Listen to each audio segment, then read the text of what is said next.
Nobody. I was trying to reach out. Hey everyone, welcome to The Real Story with Nathaniel. Our guest tonight is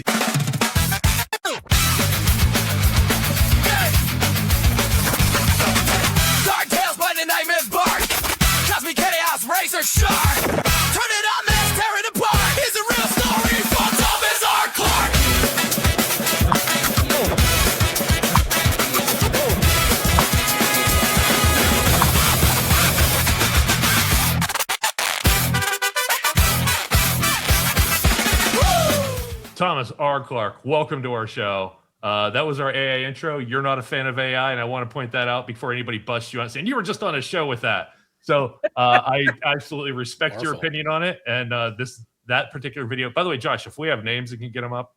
I don't know. Yeah. I just realized they're not up. Hey, welcome to the show. You turned me into Conan. I'm not happy with that representation of you myself, but. It was a pencil at first, and then it went sort of sword. I don't know what was going on with that. Oh, that was great. The pen is mightier than the AI. So, hey, I wanted to welcome you to the show. It's very amazing to meet you. I got the privilege of digging into you and your story, and like you started off. Where your professional career takes off, what I could find is you were doing journalism for a lot of time, podcasting. You were going to conventions, and at some point you got into writing. And that's who you are now. You're an author, among all the other things that you still do. I'm sure, right? Like you still do podcasting and journalism, right? I do the journalism. The podcasting is, again, once you do it for, as long as I did it, but 15 years almost, you get tired. And I'm still tired.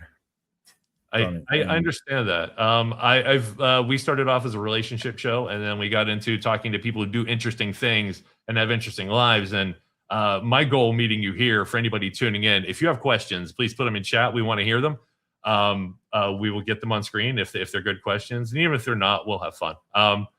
It's a lot of work, and I gave you and everybody, I give the respect of doing research before I get involved. And I was fortunate enough to read your new book that you sent. Was that the whole book you sent me? Because Dedwadon't? Yeah, that's a novella. It is. That's a novella. That's a short. I was the hoping sequel to Bella's Boys. Yeah, I didn't. I got to read this, and I'm very fortunate too. It is pre-sale on Amazon right now. I think it comes out this month. I don't have it in front of me. The 26th. Yeah. It is definitely pre-order it now. There's a lot to it, and I'm going to show you this right now before too many people are on watching. I just was in Iceland, and I did one thing that I know not to do while in Iceland.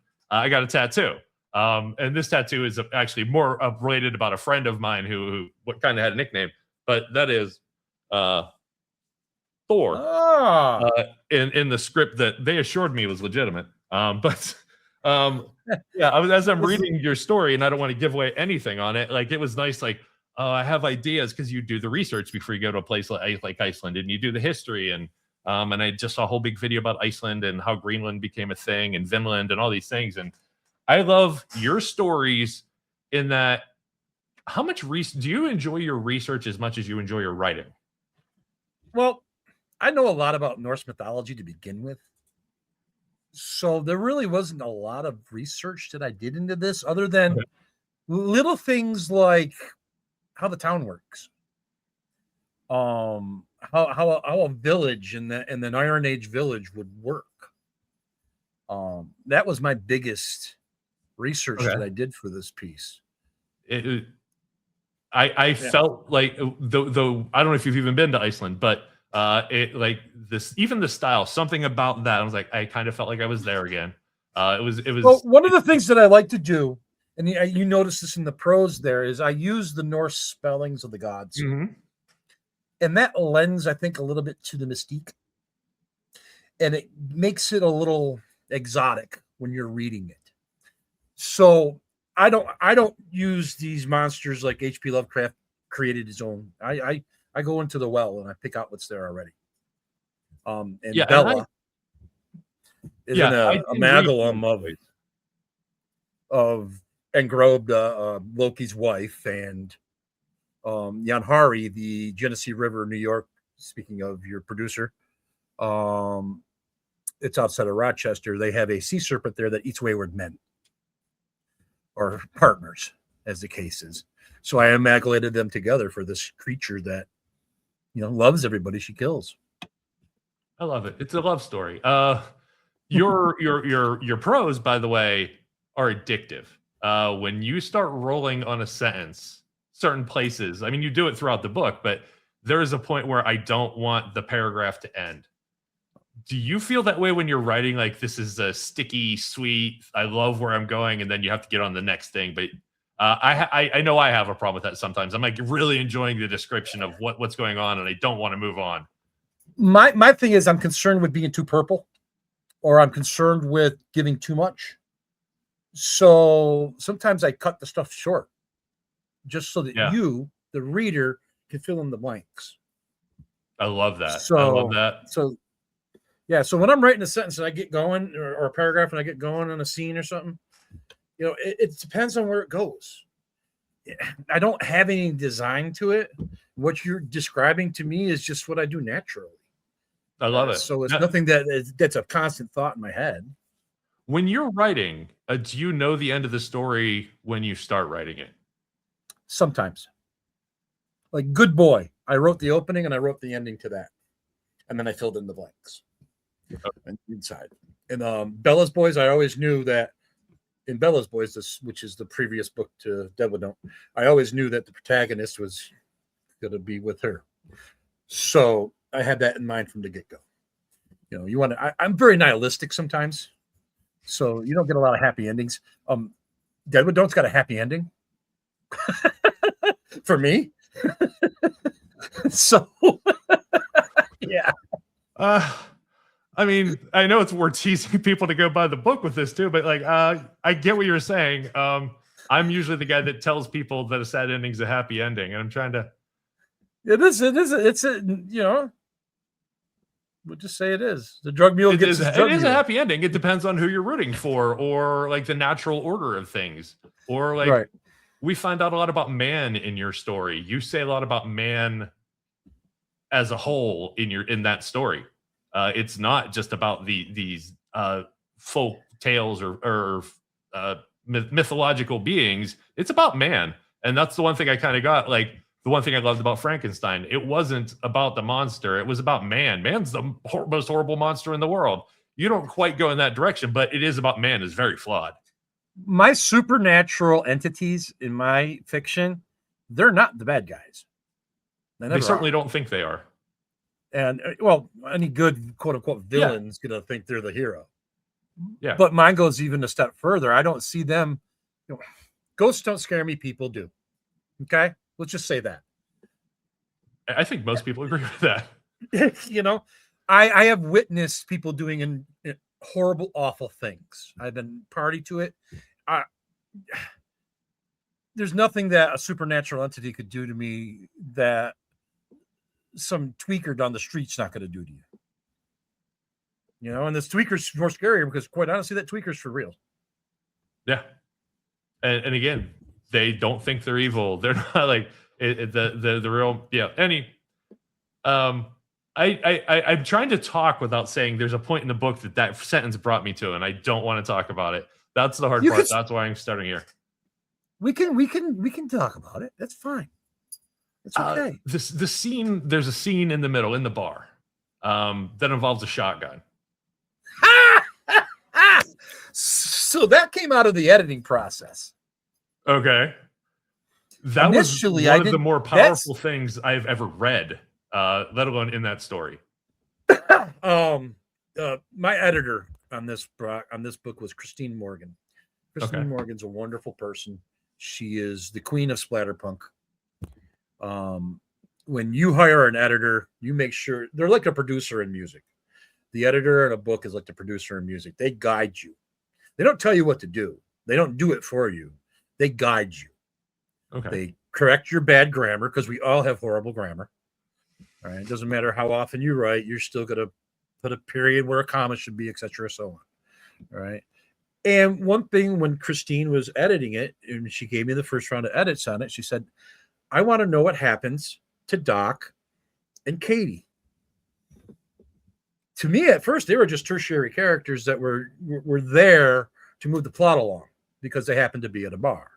And I had that little side thing thrown in with Doc. And I was like, you know what? You're right. It does. And I wanted to know.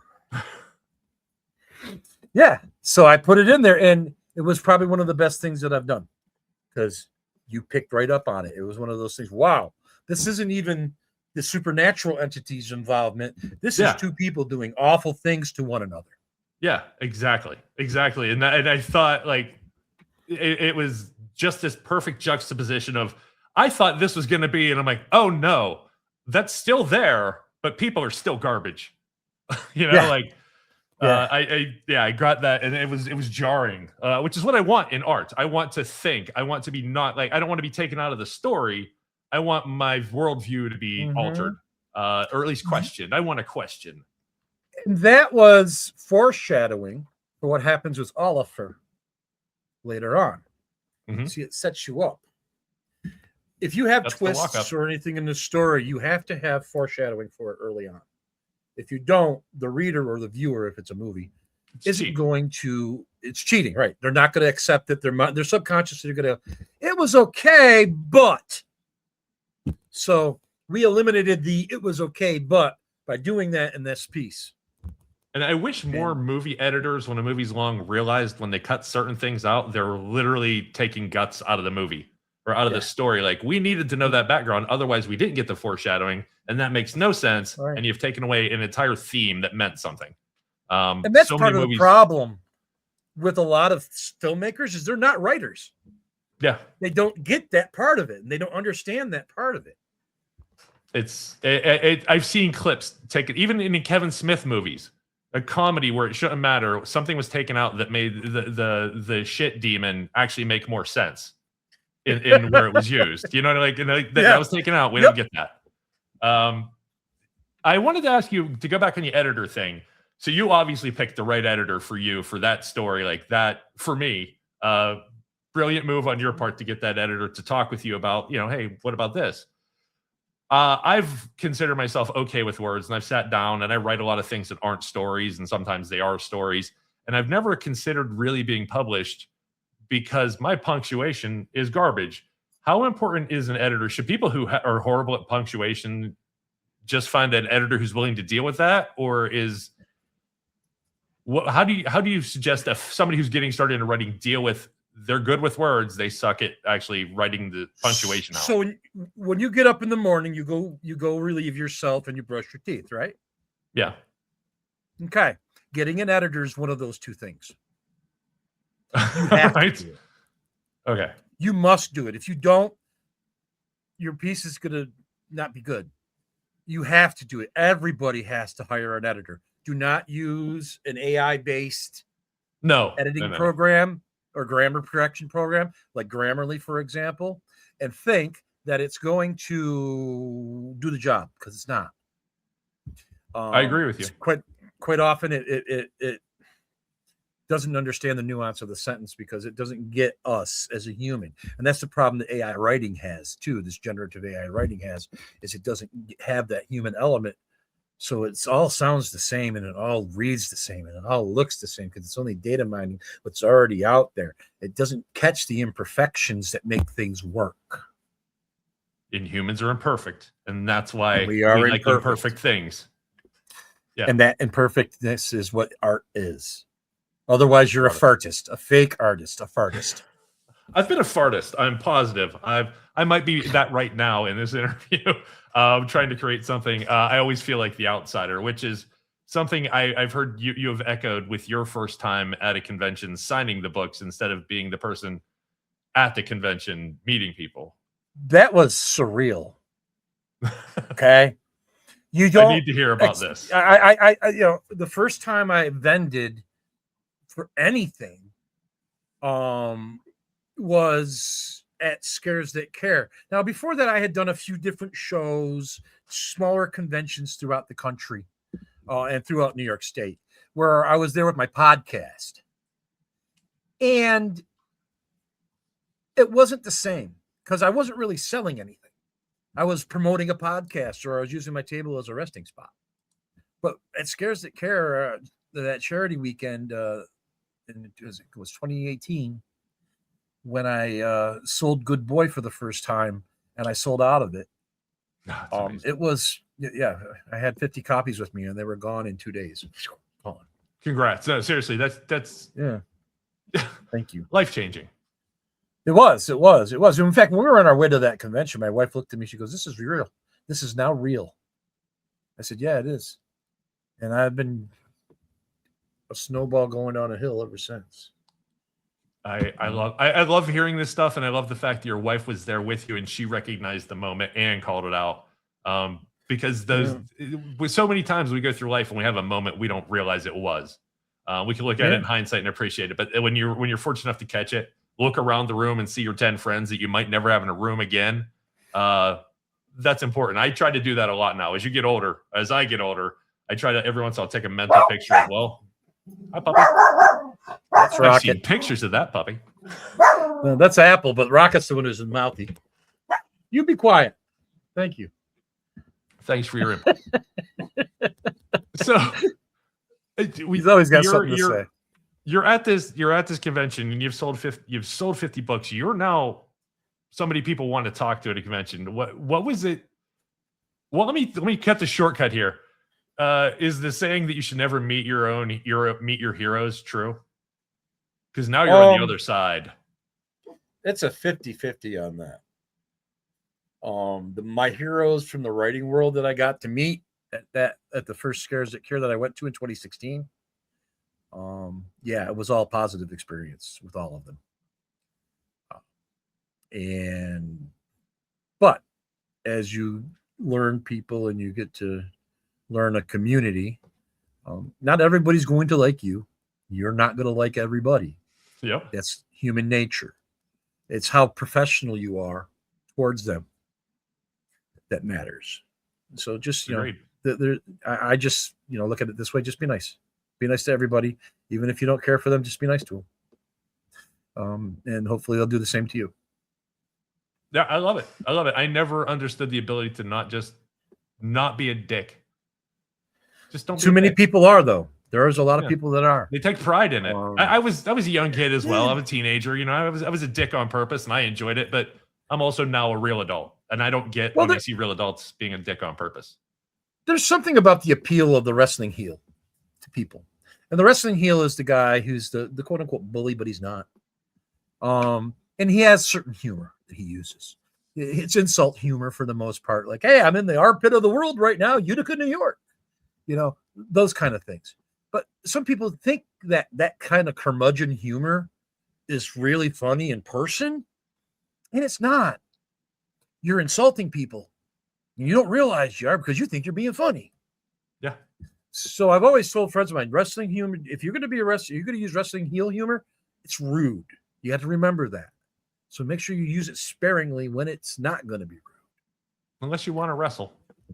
You want to be a heel. If you want to be the bad guy, be the bad guy. Just remember, he usually loses.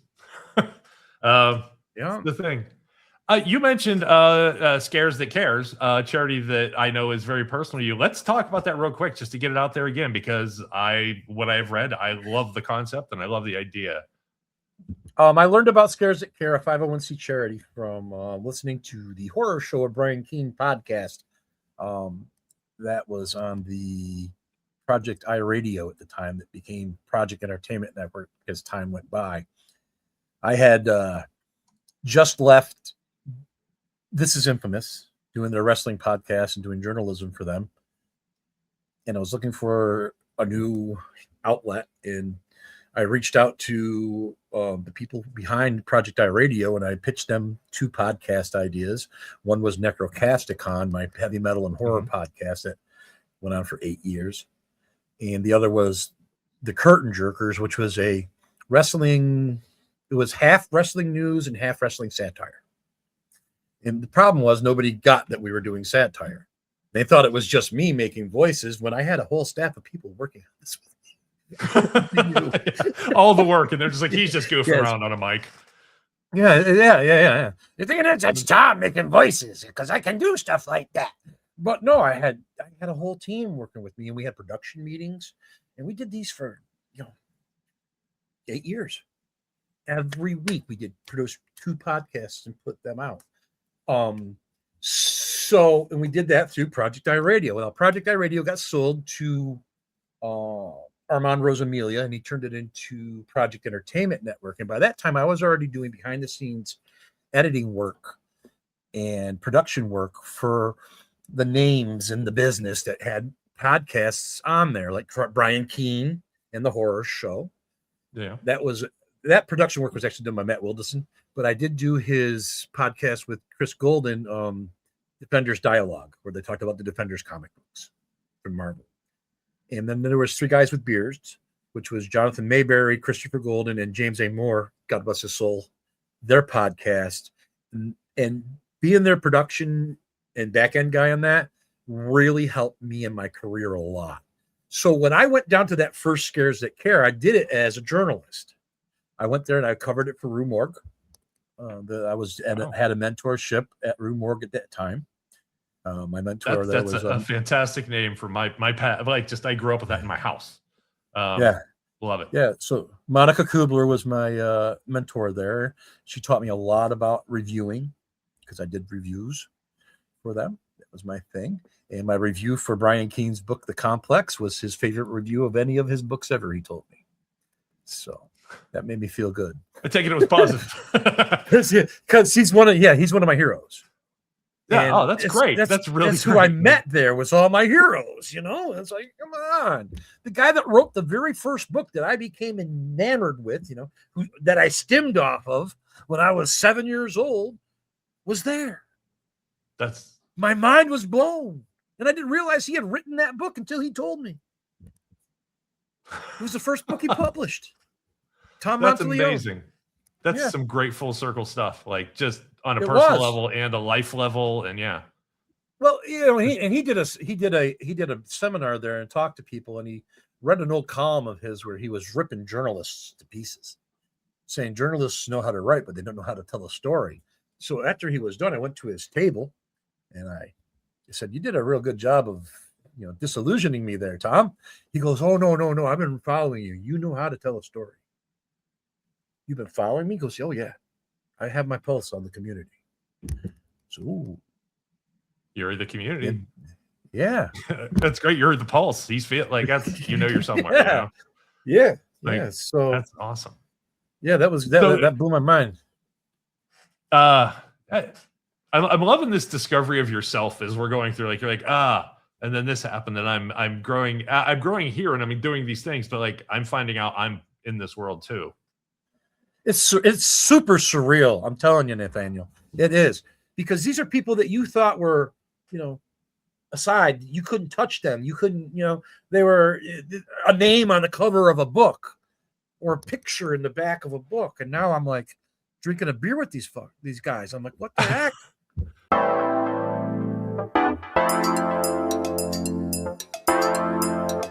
Have a great one. Thank you, everybody. Have a wonderful night. Be safe out there. Treat each other well.